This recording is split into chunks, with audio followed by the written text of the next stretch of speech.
All right, hi. Welcome to Anybody Who Ain't Anybody. My name is Tim Zajkowski. Today we're sitting on stage at the Comedy Room in beautiful Portofino Restaurant in Wyandotte, Michigan. We're sitting here today with BT. BT, you just got done driving in from North Carolina. And boy, my arm's tired. Hey, it's an oldie but a goodie. Well, please, you can laugh, crowd. Come on. Don't act like you're not here like, should we laugh? I don't know. Where's my spaghetti? I don't know. This is like a political rally for minorities for McCain. That's what it looks like. I've heard of him, yeah. Nice. I know, right? They're going, should we really stay for this? Seriously? And this really is the whitest city in the area. I don't know. I've been to some white cities before. Yeah. It's not that white. No. We'll look around. Anyway, so. Let me see the bus boys. That's what I always say. Then we'll know it's the whitest city around. Right, I want to see the bus boys. Juan, Pepe. I don't know if they got any Pepes in here, but anyways. Now, BT, yeah. Nice. This is kind of this is the first time I've had an audience, so. Really? You know, and you have some energy. Well, I'm still hyped up on coffee and Red Bull. And Red Bull, that's what it is. It was a long drive, a 9-hour drive. Because last night we did a show. I'm with a group called the Sellout Comedy Tour, and it's 4 of us. And we did University of North Carolina, Asheville. And we had a great show, great time. Then after that, I went to go eating, and I'm not really a big drinker, but my new favorite drink is what do you call it? It's a real nice. It's not a fruity drink, but it was frozen margaritas. Don't say nothing, guys. Don't say nothing. But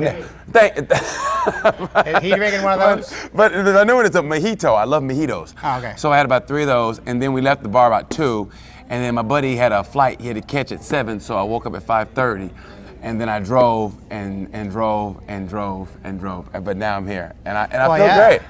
Yeah, and people wouldn't even know that this is what you got to do in the comedy business. It's all about sleeping in the car and making your way for entertainment. I know you people. I know you go home to your nice beds and wonderful lives, and you don't know what we go through. But damn it, I did this all for you. That's right. That's right. You guys complete me. You guys. There's only one guy here that likes me. I like this guy already. One guy right there. Hey, you want something to drink, buddy?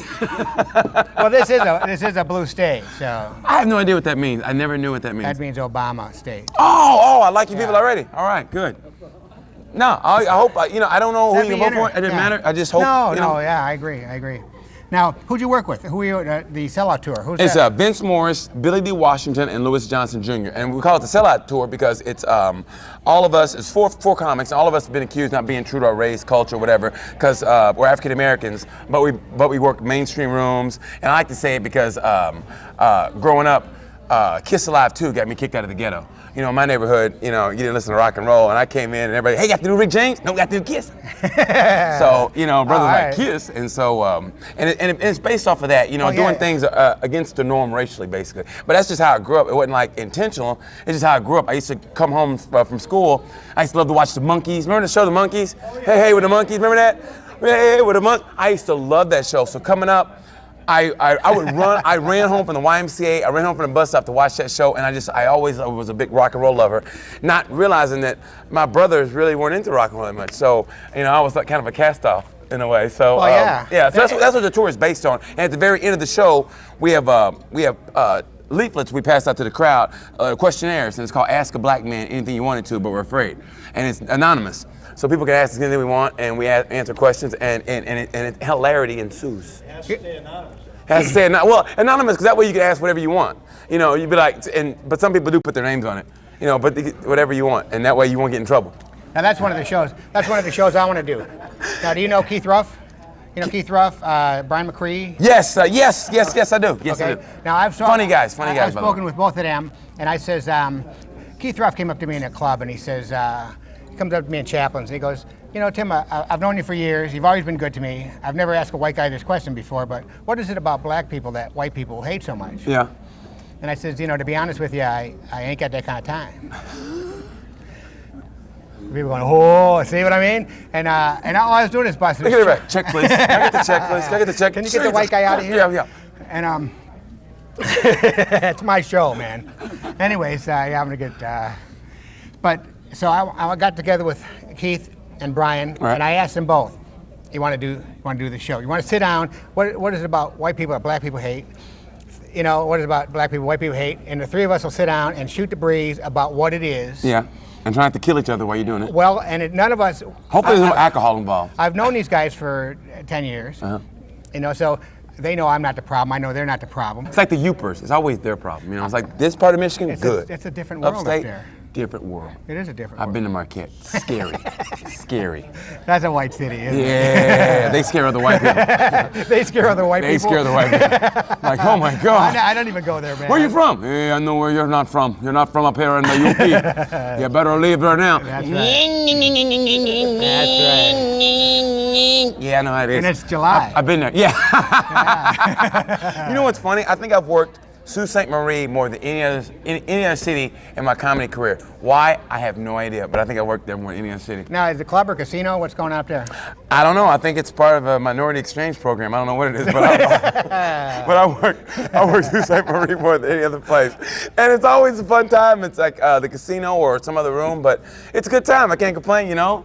Good shows. Everything, you know, so far so good. So, you know. Now, I like the name of your show, the Sellout Comedy Tour. Yes. Because when I the first thought about it was obviously you're selling out, but there's so much sarcasm in it. Well, it's also an acronym. Also, we say serious, educated, laughing, learning, outrageous, and unique, and talented, and that's the acronym for it. But I mean, we came up with the word because that's what we were considered, you know. Yeah, and in some aspects we are, but in a way, the way the world is now, I love it because it's like everything that was considered a sellout. Now I'm not saying it's in, but it's more accepted. We're like, you know, if you see somebody black playing rock and roll, it's not so much, oh my God, or you know, it's a black man running for president, or this and that. It's not considered a sellout. Yeah, things are changing. A long time ago, you know how it was the Beatles. It was rock and roll, and the Stones, and Willie Nelson was always country, and they never crossed over. Yeah, it was always definitive. This is rock and roll. This is country. And now Kid Rock is doing stuff, and different people. Which is great. That's what it's all about. Yeah, because there's so many good songs and so many different. I spent a little bit of time on the set of 8 Mile. You? Were you one of the gangsters? I did not see you No. Papa Cap and somebody. Did anybody see him Papa Cap? Anybody? No. Anybody? Who are you? No, I was in the hallway when BT. You ever hear him? He's pretty funny. When Eminem was walking through the hallway, walking through the lobby of the radio station before he caught his girlfriend. Yeah. And he walks over and he says, "Hey, the security guard, what floor is WJLB on?" I'm the businessman walking down the hallway. I knew that was you. See? It looked familiar. Sorry. That was one of the greatest scenes in cinema history. I don't know if you've seen it, buddy, but I was like, wow, that's cinema. That's cinema. I listened to rap because of that. Because of that one scene? And then, well, I studied at Second City, right? I did too. Excellent. I was horrible. at Second City. And one of the things they said was, listen to music that you've never listened to. Watch a TV show that you never watched. So when you're on stage, I'm just not going to relate to 50-year-old white guys. They can relate around, right? So people come in my house and I'm listening to rap. Good for you. And they're going, my friends are going, what in the hell are you doing? And I go, shut up, you know? I think it's good. I mean, I think if there are any parents out there, I think they're almost forced to listen to other music now that they would normally listen to. And luckily, I'm not a parent, so I do it by my choice. But sometimes, you know, parents have to because they have kids. They got kids, right? But I think if I listen to Miley Cyrus or is it the Jonas Brothers? Right. Man, that drives me nuts. I mean, I have Sirius Radio, and I come across a Disney Channel every now and then. If I had a kid, honestly, I don't know how you parents do it. I seriously, I think I would take my own life. I really would. I really would. With the kids in the van too. Oh yeah. We're going off the bridge now. That's right. Because of the Jonas Brothers. Roll down your window. Yeah. Well, we just got the light. We gotta go already? I know. No. We gotta go? Who's that? Oh, just him? I get to stay up here? Really? And have like a town hall meeting? I'm gonna come over and sit next What to do we you. have to do to get more of me in the neighborhood? That's right. BT, it's amazing. Thank you very much. No, thank you very much for having me, and I hope the show goes well. Well, me too. I appreciate you being here. And I took a shower and everything. I shaved my head. I feel good. I feel good. I feel like, you know, the boxers. I feel good. I feel ready. I feel like a butterfly. You know. And the show sucks. And they go, wow, we stayed around for this. That's right. Bring the white guy back out. All right. Well, thank you for watching. BT, thank you very much for being here. Thank you so much for having me. We'll see you next time. Thank you. It's like a sitcom. It was like Scatman Crothers and Cannon. Give Ted a round of applause.